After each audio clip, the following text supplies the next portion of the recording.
ನಮಸ್ಕಾರ. ಜೀನಿ ನ್ಯೂಸ್ ವೀಕ್ಷಕರಿಗೆ ಸ್ವಾಗತ. ಮೇ 7ರಂದು ನಡೆದ ಆಪರೇಷನ್ ಸಿಂಧೂರದಲ್ಲಿ 100ಕ್ಕೂ ಹೆಚ್ಚು ಉಗ್ರರು ಹತರಾಗಿದ್ದಾರೆ.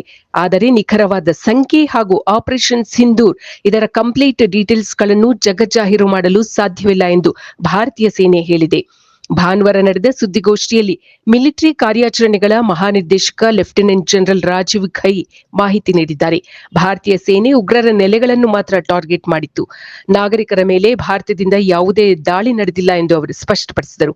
ಆದರೆ ಪಾಕಿಸ್ತಾನ ನಾಗರಿಕರನ್ನು ಟಾರ್ಗೆಟ್ ಮಾಡಿ ದಾಳಿ ನಡೆಸಿದೆ ಎಂದು ಅವರು ಆರೋಪಿಸಿದರು. ಪಾಕಿಸ್ತಾನದ ಡ್ರೋನ್ಗಳು ಹಾಗೂ ಕ್ಷಿಪಣಿಗಳು ಭಾರತದೊಳಗೆ ಪ್ರವೇಶಿಸದಂತೆ ತಡೆಗಟ್ಟುವಲ್ಲಿ ಭಾರತೀಯ ವಾಯುಸೇನೆ ಸಫಲವಾಗಿದೆ. ಭಾರತದ ರಾಜಧಾನಿ ದೆಹಲಿಯನ್ನು ಟಾರ್ಗೆಟ್ ಮಾಡಿ ಡ್ರೋನ್ ದಾಳಿ ನಡೆಸಲಾಗಿತ್ತು. ಆದರೆ ಅದನ್ನು ಹರಿಯಾಣದಲ್ಲಿಯೇ ನಿಷ್ಕ್ರಿಯಗೊಳಿಸಲು ವಾಯುಸೇನೆ ಸಫಲವಾಗಿದೆ ಎಂದು ಏರ್ ಮಾರ್ಷಲ್ ಎಕೆ ಭಾರತಿ ತಿಳಿಸಿದ್ದಾರೆ. ನಮ್ಮ ಯಾವ ಪೈಲಟ್ಗಳು ಸರಿಯಾಗಿಲ್ಲ, ಅಪಾಯಕ್ಕೆ ಸಿಲುಕಿಲ್ಲ, ನಮ್ಮ ಎಲ್ಲ ಪೈಲಟ್ಗಳು ಸುರಕ್ಷಿತವಾಗಿದ್ದಾರೆ ಎಂದು ಅವರು ತಿಳಿಸಿದ್ದಾರೆ. ದಾಳಿಗಳನ್ನು ಸಮರ್ಥವಾಗಿ ನಿಭಾಯಿಸಲು ಭಾರತೀಯ ನೌಕಾಪಡೆ ಕೂಡ ಸಿದ್ಧತೆ ಮಾಡಿಕೊಂಡಿತ್ತು ಎಂದು ನೌಕಾಸೇನೆಯ ವೈಸ್ ಅಡ್ಮಿರಲ್ ಎಎನ್ ಪ್ರಮೋದ್ ತಿಳಿಸಿದ್ದಾರೆ. ಭಾನುವಾರ ಭೂಸೇನೆ, ವಾಯುದಳ ಹಾಗೂ ನೌಕಾಪಡೆಗಳ ಡಿಜಿಎಂಒಗಳ ಸಭೆಯಲ್ಲಿ ಅವರು ಭಾಗವಹಿಸಿ ಈ ವಿಷಯ ತಿಳಿಸಿದರು.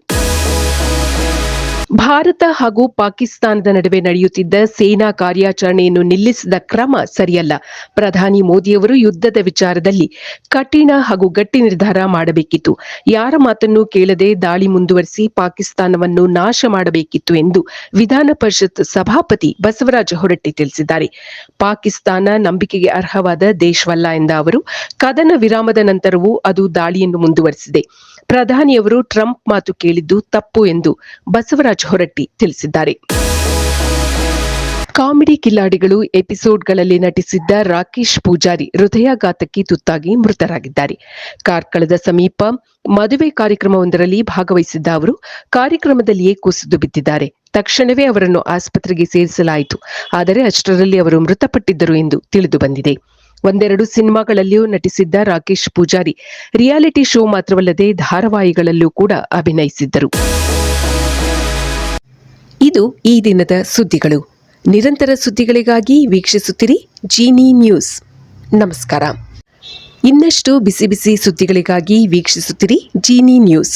ಇದು ರೀಲ್ ಅಲ್ಲ, ರಿಯಲ್ ನ್ಯೂಸ್. ಯಾರಿಗೂ ಹೆದರದ, ಯಾರಿಗೂ ಹೆದರಿಸದ ರಿಯಲ್ ನ್ಯೂಸ್, ಜೀನಿ ನ್ಯೂಸ್.